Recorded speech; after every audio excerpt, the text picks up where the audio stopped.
Past Lives was my favorite film of 2023. Now, I know that Oppenheimer was the most acclaimed, but I don't know, after I saw Oppenheimer all the way through, it just reaffirmed my belief that the best film was the Korean film Past Lives.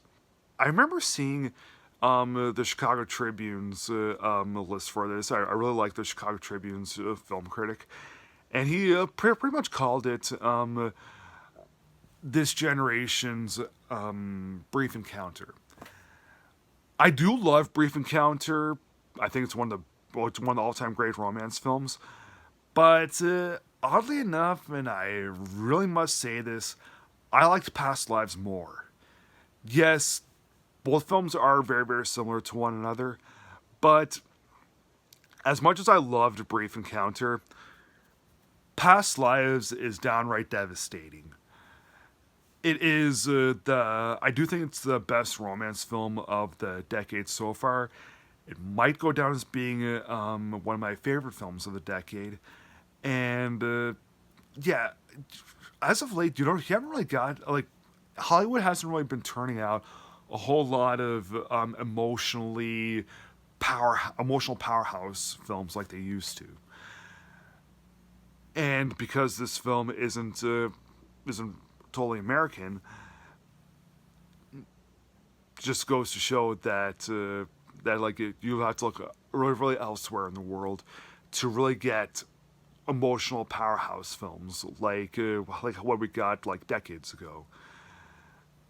This movie really could have come out any time, like any year, and I still think that it would have had the same sort of resonance as it does now. But I do think one of the main reasons why it does resonate so much now is because Hollywood has fallen really far down the tubes as of now. As of now, we just get multi-zillion-dollar extravaganzas and remakes and sequels and reboots. Not a whole lot of originality, but Past Lives, absolutely beautiful film. It deals with this boy and girl in Korea, and they've been really, really close their whole lives. But, of course, as life would take it, they end up going their own separate ways, but they never ever stop being friends.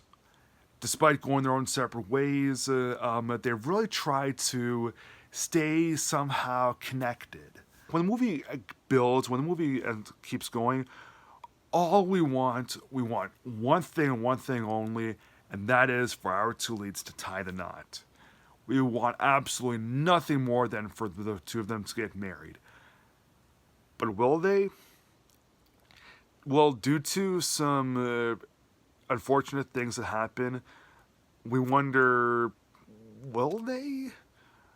Like, we want them to, but will they? When I was watching the film, I was just so...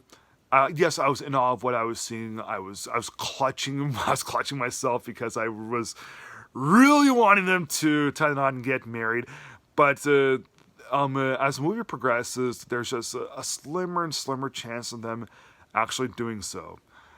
But there's still a fraction of a doubt. There's still a possibility of them actually getting married. And eventually, when the movie approaches its finale, yeah, it's just it's so emotional, so heartbreaking that it's what Hollywood's been missing for so many years. We have not gotten a whole lot of emotional powerhouses like before, and Past Lives is a great return to that. And as I said, it's a lot like Brief Encounter. Brief Encounter came out in 1945, 1946. I forget what year Brief Encounter came out, but you get the idea. It's a throwback to those old kinds of romance films. Past Lives from 2023 gets an easy 4-star score from me. Thanks for watching. Please like, subscribe, comment, and I'll see you again next time.